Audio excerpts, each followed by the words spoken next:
मजीद खबरें भी शामिल करेंगे, लेकिन इस वक्त आपको एक बार फिर से बराह रास्त ले चलेंगे लाड़काना, जहाँ पर वज़ीर आला सिंध सैयद मुराद अली शाह गुफ्तगू कर रहे हैं। किरदार अदा करते आप सबको अस्सलाम वालेकुम। जिए भुट्टो। चेयरमैन साहब, सबसे पहले तो आपका शुक्रगुजार हूँ कि सिंध हुकूमत के इस इनिशिएटिव में ना सिर्फ आपने गाइडेंस दी हमें शुरू से, बल्कि आज अपनी मसरूफियात के बावजूद, मुझे पता है आपने इस्लामाबाद पहुँचना है, लेकिन आपने कहा पहले मैं अपने लाड़काना जाऊँगा, अपने हारियों से मिलूँगा, अपने आबादगारों से मिलूँगा और फिर जाके इस्लामाबाद में बाकी जो मसले हैं उनको देखूँगा। तो चेयरमैन साहब, आपका बहुत बहुत शुक्रिया। मैं ज़्यादा लंबी तकरीर नहीं करूँगा। मोहम्मद बख्श खान ने सारी डिटेल में आपको इस प्रोग्राम के बारे में बताया है। मैं थोड़ा सा 2-3 साल पीछे जाऊँगा। इस सूबे ने अपनी हिस्ट्री का सबसे बड़ा सैलाब 2022 में देखा। 2022 के सैलाब के बाद उस वक्त सैलाब के दौरान चेयरमैन बिलावल भुट्टो जरदारी वज़ीर ख़ारजा थे। उन्होंने अपनी सारी मसरूफियात छोड़ के यहाँ लाड़काना बैठ गए और कहा हुकूमत सिंध को कि तुमने मेरे लोगों को बहाल करने और ख़ास तौर पे मेरे काश्तकार जिनको सबसे ज़्यादा नुकसान हुआ है उनका ख्याल करना है। चेयरमैन साहब की विज़न के मुताबिक, उनकी गाइडेंस पे हमने दुनिया का सबसे बड़ा घर बनाने का मंसूबा किया। 21 लाख घर बनाए। चेयरमैन साहब ने हाथ पकड़ के उस प्रोग्राम को कामयाब किया और उसके साथ साथ चीफ मिनिस्टर साहब, लगता है ये खरीफ तो गई, बल्कि अपनी रबी भी आप नहीं कर सकेंगे और गंदम आप पैदा नहीं कर सकेंगे। मैंने उन्हें जवाब दिया था और मुझे अच्छी तरह याद है कि आप सिंध के लोगों को और सिंध के काश्तकारों को नहीं जानते। वो इंशाअल्लाह ताला हुकूमत अपनी पूरी कोशिश करेगी कि पानी हम निकाल सकें टाइमली, और वो गंदम की फसल ज़रूर करेंगे।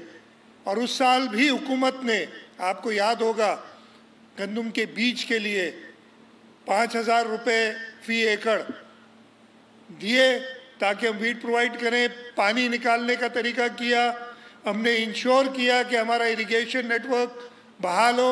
और आप काश्तकारों ने सिंध की हिस्ट्री में सबसे बड़ी गंदम की पैदाइश उन सैलाब के बाद की। ये आप लोगों की मेहनत थी कि हम सिंध में सरप्लस हो गए, गंदम में, पाकिस्तान में सरप्लस हो गए। और अगले साल हुकूमत की अपनी कमज़ोरी, और मैं खुद भी अपने आप को उसमें इल्ज़ाम देता हूँ कि अपनी कमज़ोरियों की वजह से, बग़ैर किसी ऑल्टरनेट को, बग़ैर किसी और सल्यूशन को देखते हुए हमने कहा कि जी हम रिज़र्व प्राइस भी नहीं देंगे। हमने गंदम की 4,000 दी थी 2022 के क्रॉप, 22-23 के क्रॉप में। हमने कहा हम रिज़र्व प्राइस भी नहीं देंगे, मिनिमम प्राइस नहीं देंगे, हम गंदम खरीदेंगे भी नहीं। और क्या हुआ इस गलती की वजह से कि आज हम कई बार गंदम में इंपोर्ट करनी पड़ी। यानी अपने काश्तकार को हुकूमत ने पैसे नहीं दिए, बाहर से जो काश्तकार थे उनको वो फ़ायदा दिया और गंदम इंपोर्ट की। और इस साल चेयरमैन साहब ने कहा कि नहीं, मैं बिल्कुल नहीं मानूंगा। मेरे ऊपर ये जिम्मेदारी डाली कि वफाक से, IMF से जिसने बंदिश लगाई थी कि आप सपोर्ट प्राइस नहीं दे सकते, उनसे बात की और बड़ी मुश्किल से हमने 4,000 की डिमांड की थी, लेकिन ना सिर्फ इस चीज़ पे एग्री कराया कि 3,500 रुपये मिनिमम प्राइस होगी, ये भी एग्री कराया कि हम 8 लाख से 12 लाख टन गंदम हुकूमत सिंध खरीदेगी अपने काश्तकारों से, ताकि वो पक्का हो कि उनको कम से कम 3,500 रुपये मिले। और ये काफ़ी नहीं था। चेयरमैन साहब ने कहा कि मैंने अपने गंदम के काश्तकारों के लिए। और ये उनका विज़न इसलिए कि उन्हें पता है कि अगर इस मुल्क को खुशहाल करना है, इस मुल्क को आगे बढ़ाना है, तो हमारा एक ज़रूरी मुल्क है, एग्रीकल्चरल इकॉनमी है, उसको हमने सबसे पहले संभाला देना होगा। उन्होंने कहा कि आप एक स्कीम बनाएं, हुकूमत सिंध को हिदायत की और उसी स्कीम का आज इफ्तिताह कर रहे हैं, जिसमें तकरीबन 56 अरब रुपए कैश ट्रांसफर्स दिए जाएंगे काश्तकारों को, ताकि वो पहले जो उनकी पहुंच से बाहर निकल गई थी, ख़ास तौर पे छोटे काश्तकारों के लिए, तो हमने कहा कि जी 25 एकड़ तक के जो काश्तकार हैं उनको फ़ी एकड़ 1 बोरी डीएपी और 2 बोरी यूरिया, और डीएपी के पैसे मिलने शुरू हो गए हैं। आपको अभी बताया था, हम 3 दिनों में 8 अरब रुपए सिंध बैंक, और इसमें मैं सिंध बैंक वालों का भी शुक्रगुजार हूँ, उन्होंने जिस तरीके से मेहनत की है, और बाकी बैंकों के ज़रिए ऑलरेडी दे चुके हैं। मज़ीद तफसीलात आपको चेयरमैन साहब भी बताएंगे। मैं सिर्फ एक बात, आप सब काश्तकार बैठे और आपके तवस्सुत से, मीडिया के तवस्सुत से, जैसे हमने घरों का काम किया था, घरों में भी आपको याद होगा कि पहली किस्त 75,000 रुपये की थी और बाकी पैसे मिलते थे जब आप एक हद तक काम कर लें। इसमें भी एग्रीकल्चर डिपार्टमेंट, रेवेन्यू डिपार्टमेंट ये इंश्योर करेगा कि ये पैसे जो आपको मिल रहे हैं ये डीएपी ख़रीदने के लिए हैं। आप अपनी रसीदें संभाल के रखिएगा जो आप डीएपी ख़रीदेंगे। एग्रीकल्चर डिपार्टमेंट के लोग उन डीलर्स के पास मौजूद होंगे, फिर आपकी साइट विज़िट करेंगे, और अगले 8,000 रुपये आपको तब मिलेंगे जब आप गंदम काश्त करें। तो इस अगर आपको पूरा मुस्तफ़ीद होना है, और ये आपके लिए इतना फ़ायदेमंद होगा, ये 14,000 रुपये नहीं है, इन 14,000 रुपये से आपको 8,000 मज़ीद मिलेंगे, लेकिन जो इसकी पैदाइश में आपको फ़ायदा होगा, जो हम चाहते हैं कि आपकी फ़ी एकड़ पैदावार जो उसी साल तकरीबन 32-33 मन थी, 28 मन रह गई, वो आप 35 मन कम से कम एवरेज पैदावार करें। तो आप ये सोचें कि ये फ़ायदा आपको ये 24,000 रुपये का नहीं, आपको कम से कम 50,000 रुपये एकड़ का फ़ायदा होगा, ये अगर आप सही तरीके से इस स्कीम का से फ़ायदा उठाएंगे।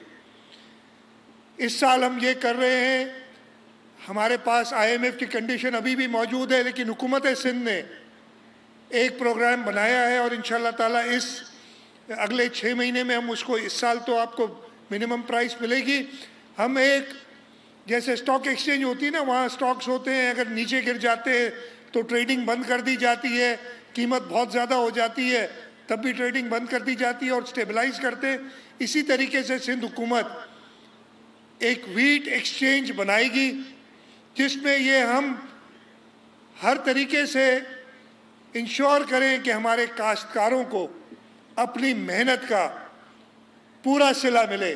और इस सिलसिले में अभी चेयरमैन साहब ने मुझे हुक्म किया है कि राइस के लिए भी आपने इसी टाइप का कोई प्रोग्राम बनाना होगा कि राइस जो आपसे ख़रीदते हैं वो आपको सही कीमत दें, इसलिए कि वो आगे एक्सपोर्ट करते हैं, खूब पैसे बनाते हैं। वो भी हम इंश्योर करेंगे इंशाअल्लाह ताला। एक एग्रीकल्चर प्रोडक्ट्स की एक्सचेंज बना के हारी को, काश्तकार को अपनी मेहनत का पूरा सिला मिले। मैं ज़्यादा वक्त नहीं लूँगा, मुझे पता है चेयरमैन साहब ने इस इवेंट के बाद सीधा इस्लामाबाद जाना है। मैं उनका एक बार फिर शुक्रगुजार हूँ, और इधर जो मेरे सामने मेरे हारी बैठे उनसे यही कहूँगा कि इस प्रोग्राम से आप मुस्तफ़ीद हों, आप खुशहाल होंगे तो मुल्क खुशहाल होगा। और यही हम सबको समझाते हैं कि जब तक हम अपने हारी का ख्याल नहीं रखेंगे, जब तक हम अपने काश्तकार का ख्याल नहीं रखेंगे, ये मुल्क तरक्की नहीं कर सकता। और सिंध हुकूमत ने इसमें सबसे आगे कदम रखा, और इंशाअल्लाह ताला हम हमेशा चेयरमैन साहब की क़यादत में शहीद जुल्फ़िकार अली भुट्टो और शहीद मोहतरमा बेनज़ीर भुट्टो के विजन के मुताबिक हम काश्तकारों के साथ हमेशा खड़े रहेंगे। इसलिए हमें पता है कि आपकी खुशहाली मुल्क की खुशहाली है, और आपको तकलीफ़ आई तो मुल्क कभी तरक्की नहीं कर सकेगा।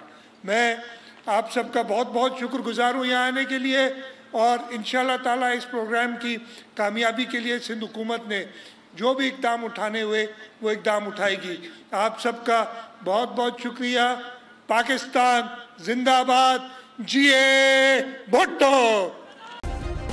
सब्सक्राइब करें और बेल दबाएं ताकि कोई खबर रह न जाए।